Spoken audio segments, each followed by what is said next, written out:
So I am going to read this and then we shall discuss. Okay? Okay. Now, this is an excerpt of an article that was posted, I believe it was in the Washington Post. It was in the Washington something, and this was back in 1923. Okay? Okay.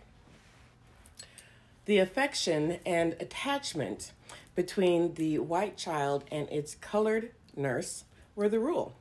It was also the rule that when the child passed beyond the nurse age and grew up, the old nurse retained her special interest in that person until the end of life.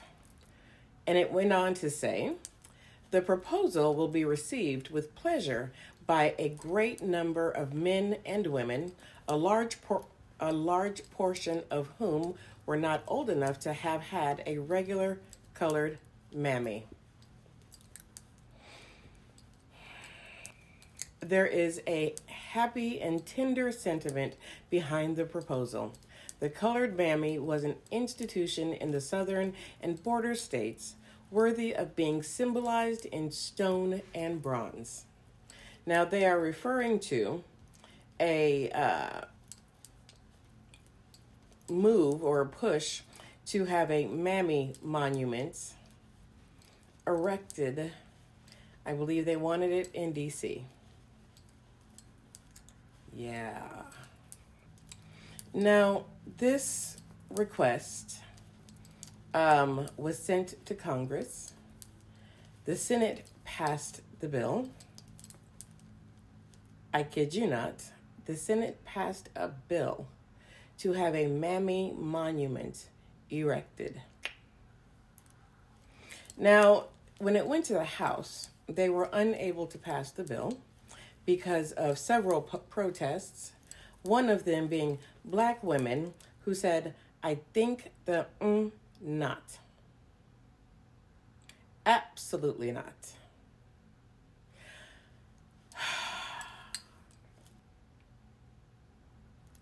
So, and this request, this foolishness, there we go, was started by a group of white women who were part of the United Daughters of the Confederacy. They wanted to build a monument in honor of the faithful colored mammy. So let's talk about the United Daughters of the Confederacy. I'm going to tell you right now, my face is going to do what my face is going to do. I'm not even going to try to fix it, okay? So the United Daughters of the Confederacy, the UDC, they were formed in 1894 to protect and preserve the memory of the Confederacy after the Civil War. Protect and preserve the memory of the Confederacy. Their goal was to achieve vindication for its Confederate ancestors, men and women, whom the UDC believe had defended a just cause, namely states' rights and white supremacy. So yes, the UDC was defending states' rights and white supremacy, okay?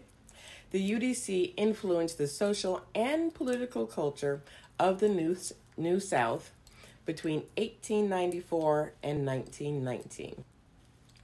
They spent decades and decades shaping and reshaping textbooks to put a strong emphasis on lost cause views, meaning those that were against states' rights and white supremacy, right? And they glorified white supremacists and the foundations of the Confederacy, and it was used to justify segregation and Jim Crow. So those textbooks that are being used, when we say that they were whitewashed, they were whitewashed by Southern white women to perpetuate the beliefs of segregation and white supremacy. So not only were they brainwashing children with ideas of racism, discrimination, and white supremacy, but they also raised money to build a lot of those Confederate memorials, a lot of those Confederate monuments, and had loyal slave plaques nearby.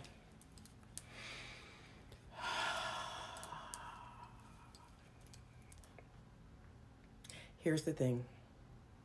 Aside from it being straight, don't cuss, don't cuss, don't cuss. Besides it being just straight foolishness, right? The celebration of the loyalty of the former enslaved implied that they would be happier in subordination, were still unequal, and would justify segregating black from white and treating black people as though they were inferiors. That's what these loyalty slave plaques did. It presented slavery in a, well, slavery was good kind of way. It perpetuated the lie that black people were happy to be slaves. That, they were so happy to be whipped and sold and separated from their families. They were thrilled to be raped and then put out because the mistress, despite the fact that she knew her husband was raping slaves, it was the slave that was put out and sold or whipped or killed. Black people were so happy to live that life. Don't cuss, don't cuss, don't cuss, don't cuss. And the thing about it is that at least 3 of these monuments of the faithful slave were actually built. One of them being the Faithful Slave Monument in Fort Mills, South Carolina. And it was erected in 1985. And to give you some context, in 1985, I was 13. It wasn't that long ago.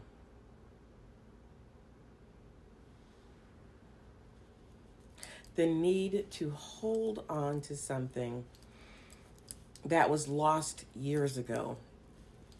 But despite that, you want to hold on to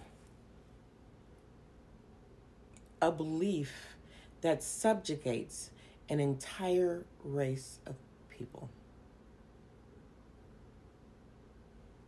And it's not just Southerners. It's not just Southerners. It's East, West, North, and South that still believe that black people are inferior. That still believe that the Confederacy was right and the Union was wrong. That still believe we would be better off as slaves. And the Southern white women, the United Daughters of the Confederacy, has played a hand in perpetuating that belief. They are the predecessors of white tears. They are the predecessors of white women who call the police on a black man who's bird watching. They are the predecessors to the white girl who called campus security because the black girl was sleeping in the commons area of her own dorm.